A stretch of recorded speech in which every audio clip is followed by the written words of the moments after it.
Most traders learn this simple rule: when stocks go down, volatility goes up. In many scenarios, that rule turns out to be true. This market measure study shows something different.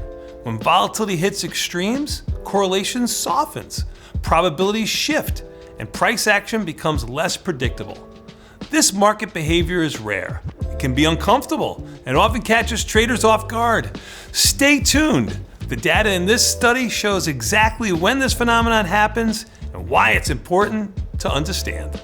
How correlated is IV at the highest and lowest levels? What would you say if I just said in a vacuum, if volatility is low, are correlations going to play out I think in line or lesser or more? I think if volatility is low, they all do the same thing. If volatility is high, they kind of have a little bit more subjectivity to them. Oh.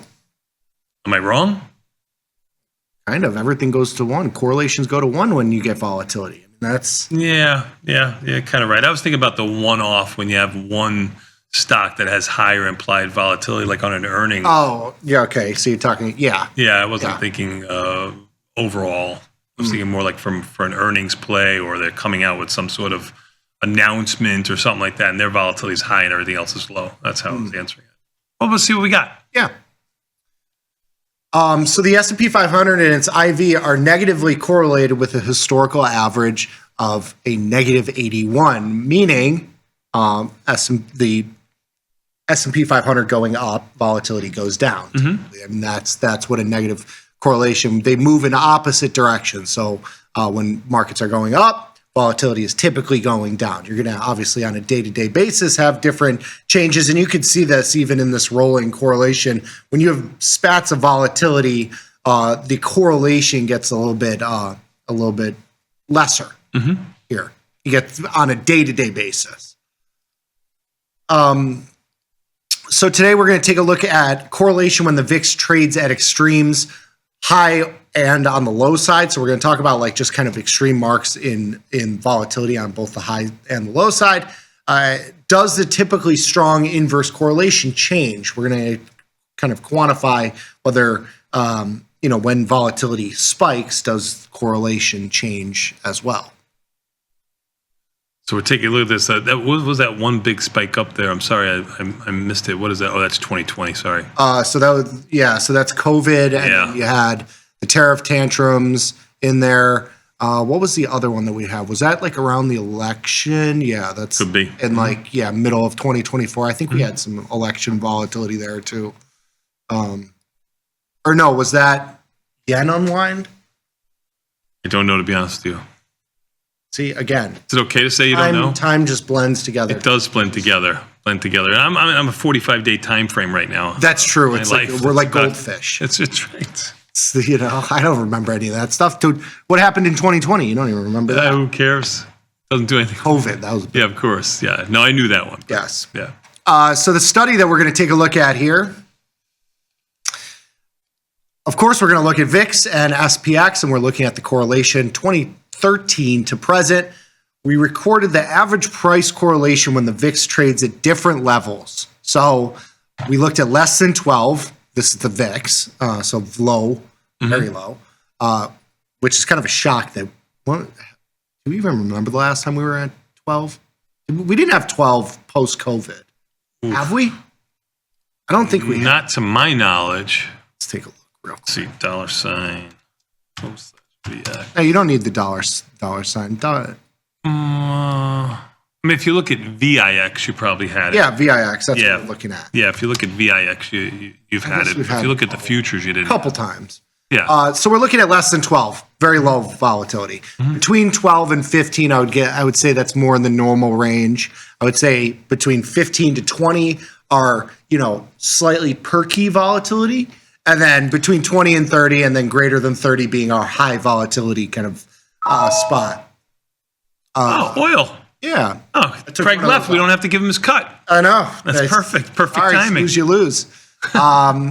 And so we're going to record the probabilities of seeing a move in the same direction in SPX and VIX. So we've seen sometimes market up, vol up. That has been, like when you're having these big squeezes higher, it feels like you get a little bit of a vol. Like today, Yeah. Today is a market up, vol up day, where you'd be bucking the trend of normal correlations or at least historical correlations.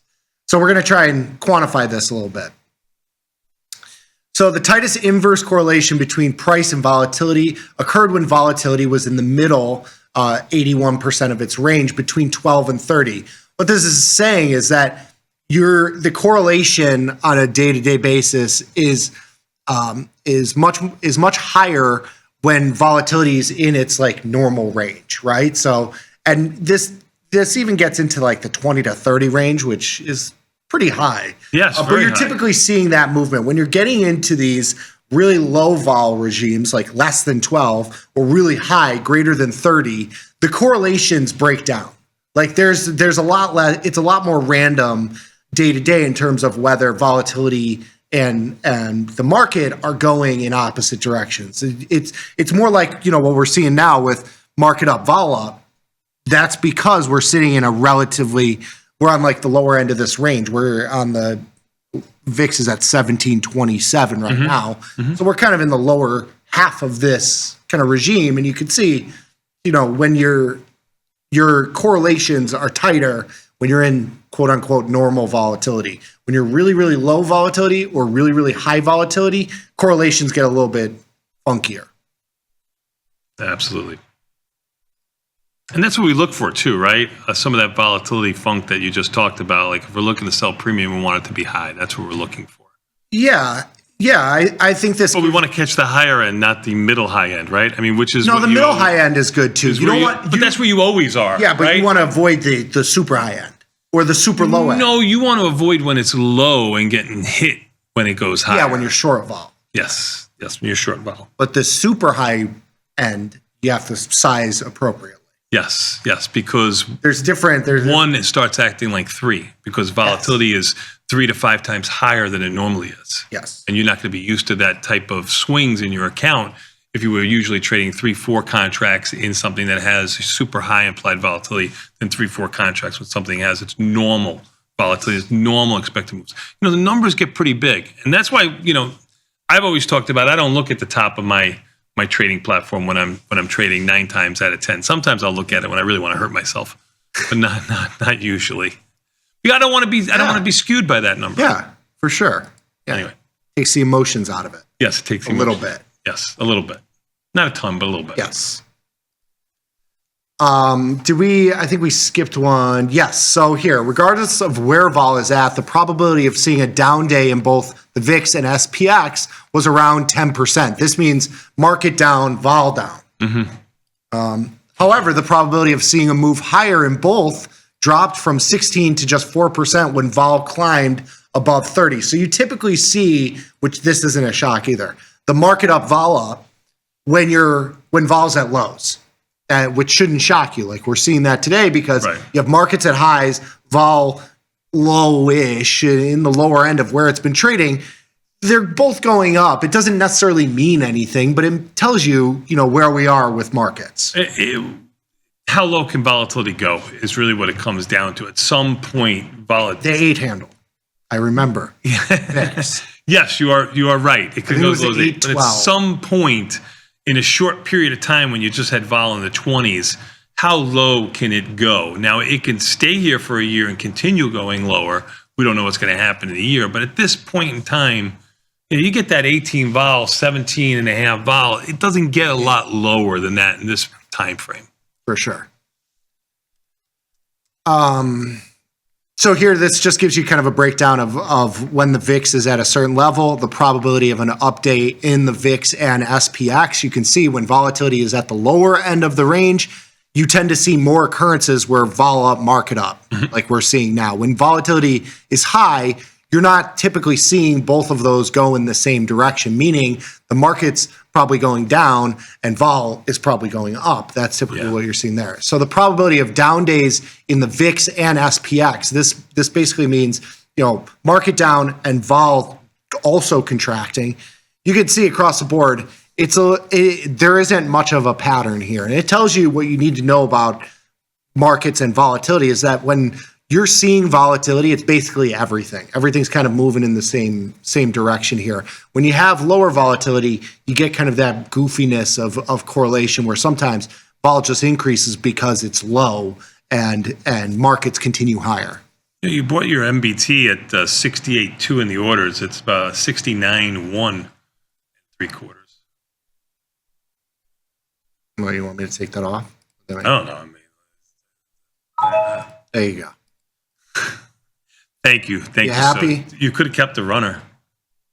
Well, I got IBIT, so I got enough of a runner. Yeah. I got no risk to the upside. Good job out of you. Cool. Let's do a couple takeaways then. Volatility in the stock market retains the strongest negative correlation to price when it trades within roughly 80% of its historical range. So when we're in the 12-ish to like 30-ish range, you typically see market up, vol down.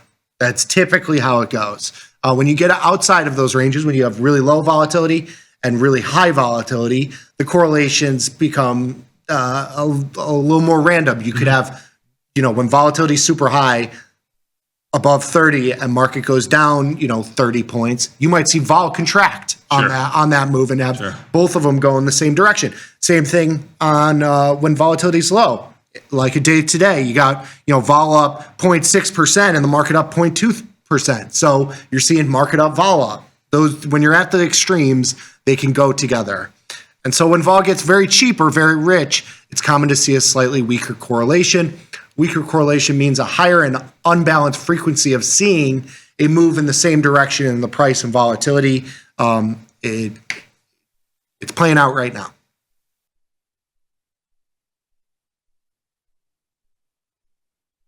If you want to keep learning, check the links in the description below. At tastylive.com, you'll find our learning hub, which provides trader courses, strategy walkthroughs, research tools, backtesting, and trading concepts you can work with. Check out our free newsletters to help you stay connected to the ideas and research provided only at Tasty Live.